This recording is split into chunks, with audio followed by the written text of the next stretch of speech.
Photo session हो रहा है। हुसैन की बिस्मिल्लाह पे भी जो आएंगे छुरी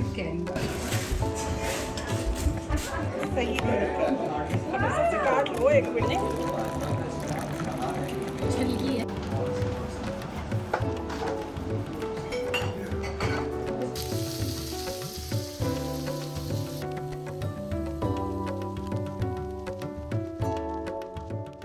बिस्मिल्लाहिर्रहमानिर्रहीम, अस्सलाम वालेकुम। क्या हाल है आप सबके? उम्मीद है कि सब खैरियत से होंगे, खूब मज़े में होंगे। और आप मेरा हाल तो देख ही रहे हैं कि बाहर कितना मज़ेदार किस्म का मौसम हो रहा है और होपफुली आपको ये बर्फ़ नज़र आ रही है जो नीचे गिर रही है।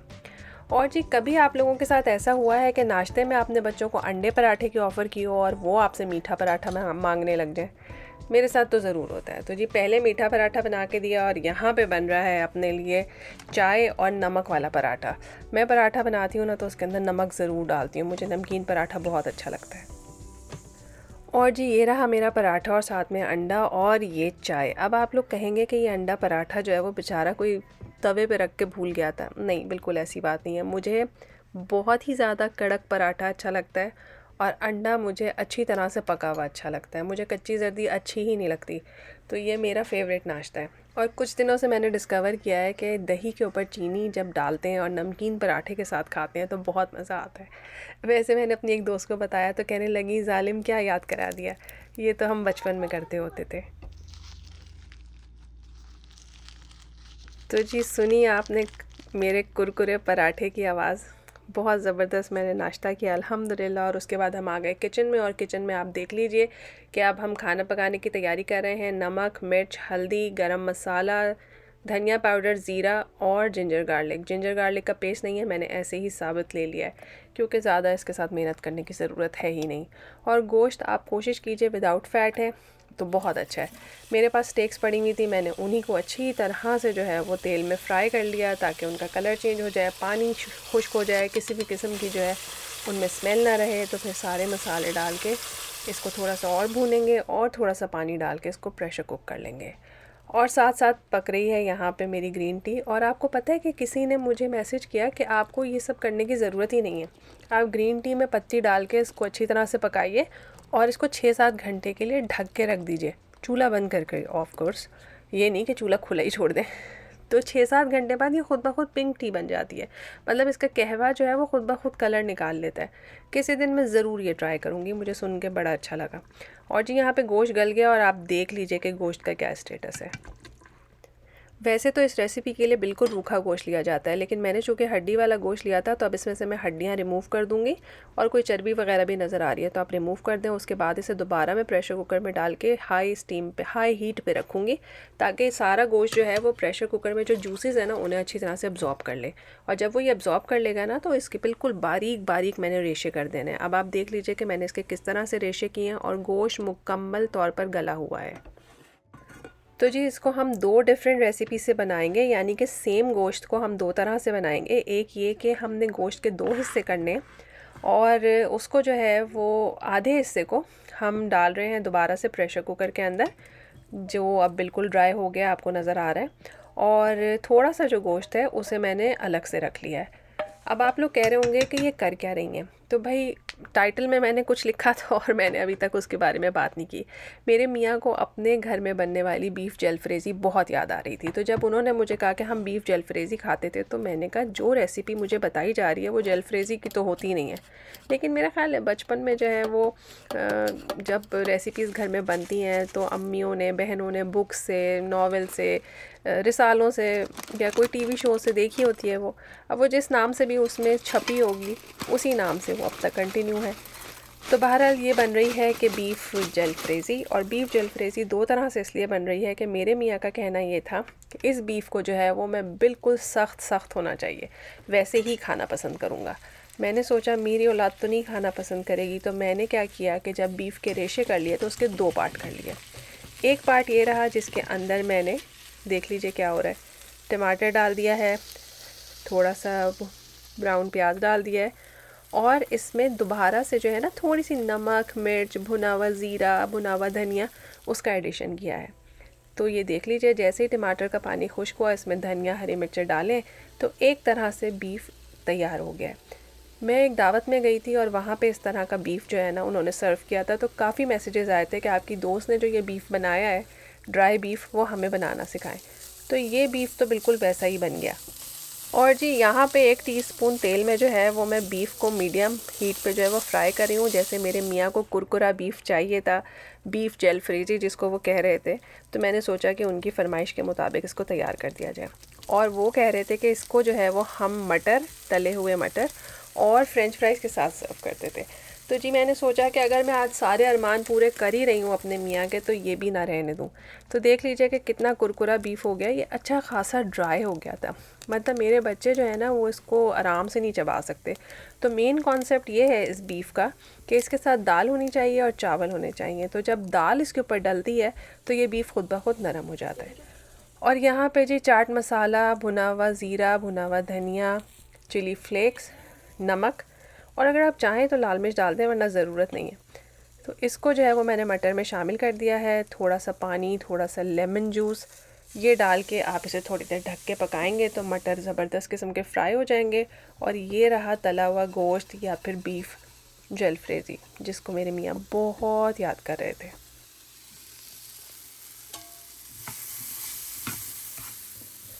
और ये टाइटल पे ना जाए, वो तो मैंने आप लोगों को ऐसे ही छेड़ने के लिए लिखा था। देखें, जब आप कहीं पे भी आके जाते हैं ना, तो आप अपने घर की इतनी चीज़ों को याद करते हैं कि हमारी अम्मी ऐसे पकाती थी, हमारे यहाँ ऐसे होता था। तो इसी तरह से जिससे आपकी शादी होती है उसने भी तो कहीं कोई बचपन गुजारा हुआ होता है, उसकी अम्मियों ने, उसकी बहनों ने बहुत अच्छी अच्छी सी चीज़ें उसको पका के खिलाई होती हैं और वो उसकी मेमोरी में कहीं सेव होती हैं। मैंने बहुत सारे लोगों को देखा है जो बहुत नाराज़ हो जाते हैं इस बात पे अगर उन्हें कहा जाए कि जी फ़लाँ जो है वो आपसे अच्छा खाना पकाता है, या मेरी अम्मी आपसे अच्छा खाना पकाती थी, या मेरी बहन आपसे अच्छा खाना पकाती थी। तो obviously there is no comparison. आपकी अम्मी, आपकी बहन है, डेफ़िनेटली बहुत अच्छा पकाती होंगी। और माशाल्लाह मेरे ससुराल में तो लोग खाना पकाते ही बहुत अच्छा है। मैं तो आपको बता ही चुकी हूँ मैं कितनी निकम्मी थी।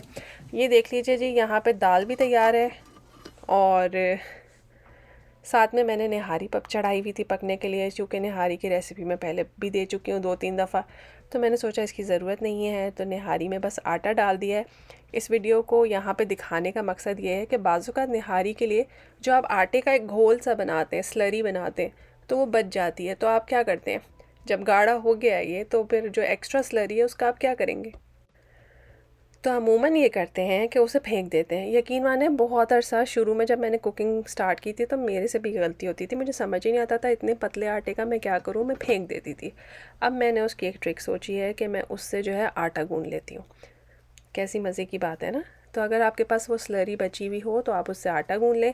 यहाँ पे जो है वो निहारी को मैं बघा रही हूँ और इसके ऊपर मैंने थोड़ा सा शान का निहारी मसाला डाला है ताकि ऊपर जो है निहारी पे खूबसूरत सा रंग आ जाए, क्योंकि तेल की तरी के बगैर तो जी पाकिस्तानियों को सुकून नहीं आएगा निहारी देखने का ना। तो मैंने सोचा इसको हसीन व जमील बना दिया जाए।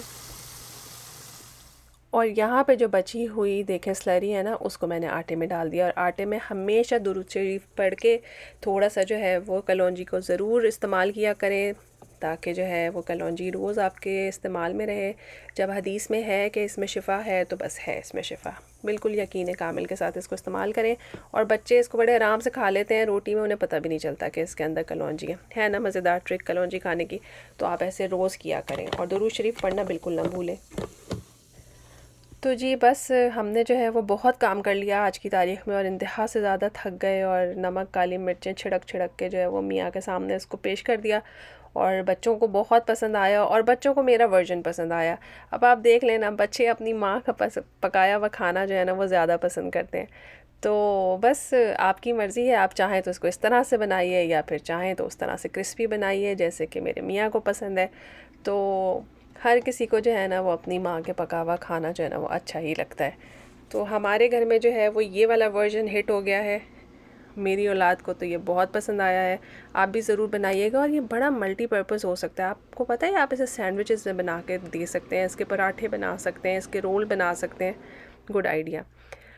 और जी फिर हमें पता चला कि हम शाम में जो है वो इनवाइटेड हैं और वो वन डिश है। अगर आप कुछ बना सकते हैं तो बहुत अच्छी बात है, वरना कोई बात नहीं। मैंने उन्हें कहा मैं केक लेकर आऊँगी, मेरे में बिल्कुल हिम्मत नहीं है कुछ पकाने की, मैं पका पका के थक गई। लेकिन बस वो सबीन ही क्या जो काम ना करे, तो एंड टाइम पे जो है वो मैंने सूप भी चढ़ा दिया। मैंने कहा यार अब पका ही लेते हैं कुछ ना कुछ। और जी हम निकल पड़े हैं अपनी मज़ेदार किस्म की वन डिश दावत के लिए।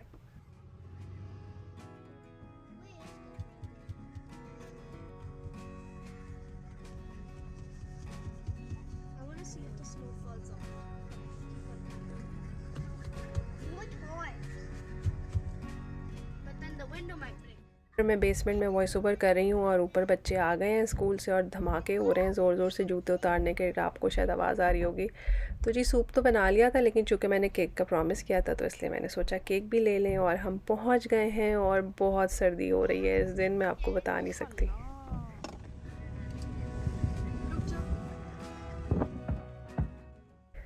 और जी बस बच्चे जो हैं वो बागो बहार हो रहे थे, क्योंकि उन्हें जैसे ही पता चल जाए अपने दोस्तों से मिलने का एक मौका मिल गया है तो बस वो तो खुशी हो जाते हैं। तो सीढ़ियों पे कूदना, उछलना, भागना, बस यही सब कुछ चल रहा था। और हम पहुंच गए थे उनके घर। इनके फोटो सेशन हो रहा है। अली का तो नहीं कर रहे। तुम यहाँ क्यों बैठे हुए हो? डर गए तुम हमसे? लेडीज़ के बैठने का इंतज़ाम बेसमेंट में था तो हम बेसमेंट में चले गए। जाके हमने खूब बातें की, खूब गप्पे लगाई। और बस जो होस्ट थी उन्होंने फिर जब हमें आवाज़ दी कि ये तशरीफ़ ले आएँ, अगर आप लोगों की गप्पे पूरी हो गई हैं तो आके कुछ खा लें। तो बस जी पहुंच गए ऊपर। गर्मा गर्म सूप जो है वो सर्व हो गया हुआ है। सर्दियों में सूप पीने की अपनी ही कोई बात है। और जी मेन्यू जो है ना वो बिल्कुल विंटर स्पेशल था। स्पेगेटीज़ तो थी ही, उसके अलावा पाए थे, निहारी थी, सूप था।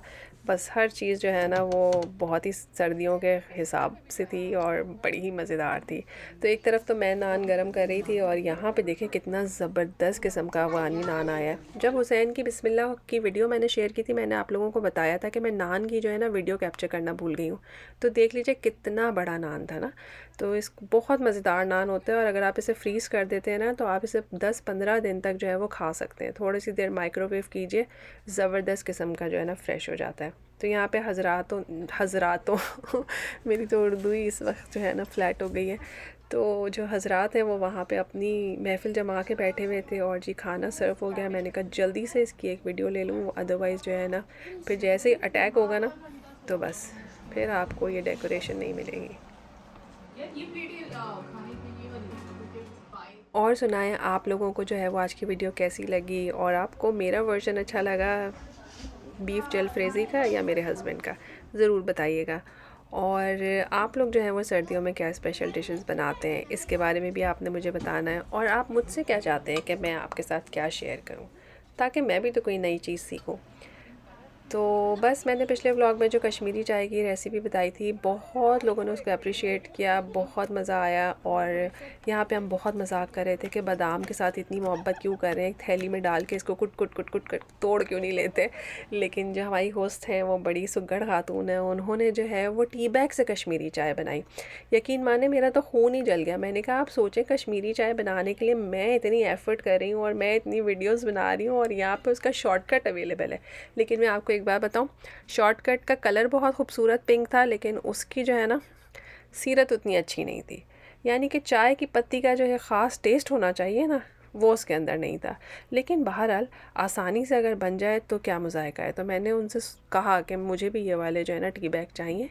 आजकल तो वैसे मैं रोज़ कश्मीरी चाय बना रही हूँ। आप लोगों के घर में रोज़ कौन सी चाय पी जाती है? और जी यहाँ पे मीठे सर्व हो गए हैं और आप देख लीजिए किस कदर ज़बरदस्त और मज़ेदार किस्म के मीठे हैं। मुंह में पानी आ रहा है। ये बिस्किट्स का मीठा है, इसमें बिस्किट्स की लेयर डाली गई है और इसके ऊपर बिस्कॉफ़ की लेयर है, ऊपर से नट्स हैं। इतना पेट फुल हो गया था कि यकीन करें कि कोई जगह नहीं थी कि हम मीठा खा सकें। मैंने तो केक चखा भी नहीं। और आप देख लीजिए जो मैं आपसे कह रही थी कि कश्मीरी चाय जो है ना वो सूरत में पूरी है, सीरत में बस ठीक थी। लेकिन कश्मीरी चाय थी बस हमने पी ली शौक़ से। बस जी चाय पिया और उसके बाद वापसी का सफ़र शुरू हुआ। और आप यकीन करें बहुत बर्फ़ थी इस वक्त, -17 टेम्परेचर था। आप सड़क पे देखिएगा क्या हाल हो रहा है। जब हम आए थे दावत में उस वक्त -5 था और जिस वक्त हम निकले हैं उस वक्त तक -17 हो गया हुआ था। आप यकीन करें बाज़ औक़ात इतनी ठंड होती है कि बर्दाश्त नहीं होता। और यहाँ पे सिग्नल पे खड़े हुए थे तो मुझे लग रहा था कि शायद सिग्नल पूरी लाइफ टाइम के लिए बंद हो गया है। तो जी जो कनाडा लवर्स हैं होपफुली उनको आज का व्लॉग पसंद आया होगा, और जो मेरे दूसरे चाहने वाले मेरे दोस्त मेरे प्यारी यूट्यूब फैमिली है उन सबको भी ये व्लॉग ज़रूर पसंद आया होगा। ज़रूर अपना फ़ीडबैक शेयर कीजिए, कमेंट्स कीजिए, उनका मैं ज़रूर जवाब दूँगी। इंस्टाग्राम पे फॉलो करना मस्ट है, चैनल को लाइक और सब्सक्राइब ज़रूर करें, और अगर हो सके तो अपने फ्रेंड्स एंड फैमिली के साथ शेयर करें। याद रखिए कि मिलजुल के रहने में ही आफ़ियत है। अल्लाह ताला ने इंसान को अगर अकेले रहने के लिए पैदा किया होता ना तो आप जंगल में रह रहे होते। जब आप ज़िंदगी में हैं, अपने प्यारों के साथ हैं, तो अच्छे से रहिए, खुश अखलाक़ी के साथ रहिए, एक दूसरे के डिफरेंसेस को एक्सेप्ट करके रहिए। यहाँ पे जो है वो ट्रक साफ़ कर रहा है बर्फ़, दूसरों को आसानियाँ दीजिए जैसे ये ट्रक हमें आसानी दे रहा है, अल्लाह ताला आपको भी आसानी देंगे। फिर मिलेंगे एक नए ब्लॉग के साथ, तब तक के लिए अल्लाह हाफ़िज़।